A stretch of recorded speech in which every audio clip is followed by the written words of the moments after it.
धनकोर क्षेत्र में Yamuna express way Salarpur underpass पर 41 दिनों से चल रहा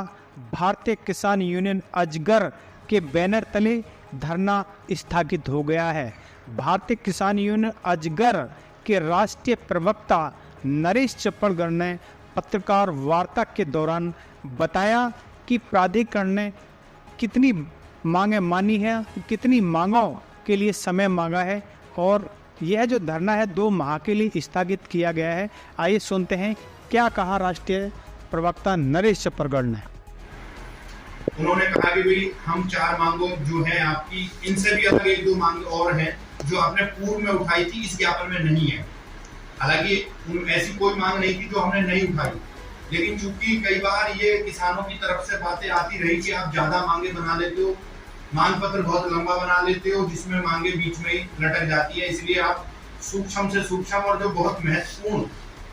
मांगे हैं पहले आप उन्हीं को रखिए, बाद में जब वो पूर्ण हो जाए उसके बाद में बाकी मांगों को आप रखिए। तो इसलिए हमने उसमें मांगों को बहुत शॉर्ट कर दिया और उनमें से 4 मांगों को मान लिया। जो पूर्व में हमने मांगे उठाई थी उसमें भी 2 मांगे ऐसी हैं जिन्होंने अथॉरिटी ने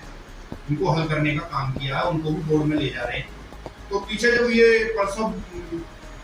मीटिंग हुई थी हमारी मुख्य कार्यपालक अधिकारी जी के साथ में, तो उन्होंने उसी दिन कहा था कि आपकी मांगे पूरी हो गई है तो हम ये आपसे निवेदन करते हैं कि आप धरने को समाप्त कर दीजिए। तो हमने उस समय भी हमारे राष्ट्रीय अध्यक्ष जी ने ये बात स्पष्ट कर दी थी वहां पर कि हम धरना समाप्त करेंगे या नहीं करेंगे इस बारे में हम यहाँ पर कोई फैसला नहीं ले सकते। हम अपने धरना स्थल पर क्षेत्र के किसानों को बुलाएंगे, पंचायत करेंगे और पंचायत के माध्यम से जब लोग ये कहेंगे कि हाँ जो भी पंचायत के माध्यम से निर्णय होगा जो किसान कहेंगे, जो हमारे अन्य पदाधिकारी सबकी राय बनेगी वो ही निर्णय लिया जाएगा, चाहे उसमें धरना समाप्त की बात आए या ना आए। तो उसी चीज को देखते हुए हमने कल एक महापंचायत अपनी की जहाँ क्षेत्र के सभी लोगों को, उसमें संगठन के भी सभी लोग थे और क्षेत्र के जो प्रभावित पीड़ित पक्ष किसान था वो भी उपस्थित थे,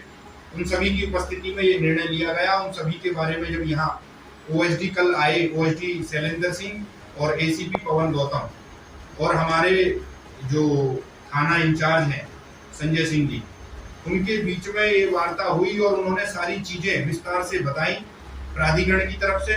और उन्होंने एक बिंदु पे लिखित रूप से जो उनकी कार्रवाई थी वो कागज सहित वो कागज भी हमें दिए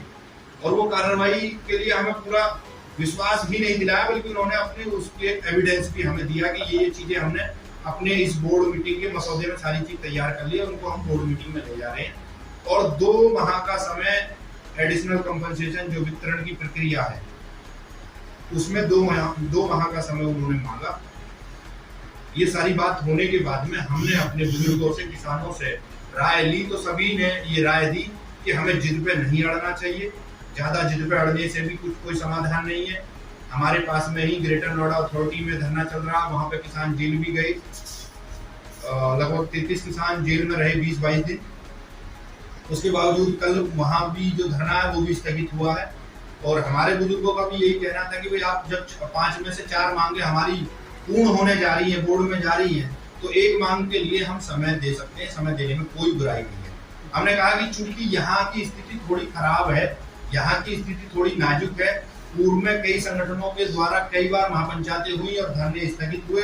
और बाद में वो मांगे पूरी नहीं हुई, इसलिए हमें थोड़ा सा इस पे समझने की जरूरत है। लेकिन सभी की सहमति इस बात पे बनी कि हमको समय दे देना चाहिए, तो उसी के अनुसार कल जो है 2 माह का समय दिया गया और 31 अगस्त तक का समय अथॉरिटी को दिया गया है। और अगर 31 अगस्त तक हमारी समस्याओं का समाधान नहीं होता है, जो भी हमारी एक समस्या बची हुई है, या कहीं ये भी हो सकता है कि जो 4 मांगे जिन्होंने मानने के लिए जो बात ये प्रतिबद्ध इन्होंने वचनबद्धता जो दिखाई है हम लोगों को, उसमें अगर कोई मांग ऐसी है कि जो लटक जाती है, वो 4 में से भी हो सकता है एक आध मांग लटक जाए, क्योंकि ये बोर्ड मीटिंग का एजेंडा के बाद में जब नेक्स्ट डे आप लोगों को भी पता चल जाएगा कौन कौन सी मांगे इन्होंने मानी है, कौन कौन सी नहीं हुई है। तो उसको लेकर के अगर 31 मार्च तक 31 अगस्त तक ये जो अतिरिक्त प्रतिकर का वितरण प्रक्रिया है उसको अगर नहीं शुरू करते हैं तो 1 सितंबर में हम लोग इनके साथ बैठक करेंगे और बैठक के पुनः तुरंत बाद हम धरना अपना रखेंगे और किसानों की आवाज को उठाने के लिए फिर पुनः दिन रात का अनिश्चितकालीन धरना शुरू करेंगे। 4 मांगे कौन सी थी, कौन सी को उन्होंने कहा है कि हम शामिल कर रहे हैं, कौन सी जो है उन्होंने का बंटवारा करेंगे।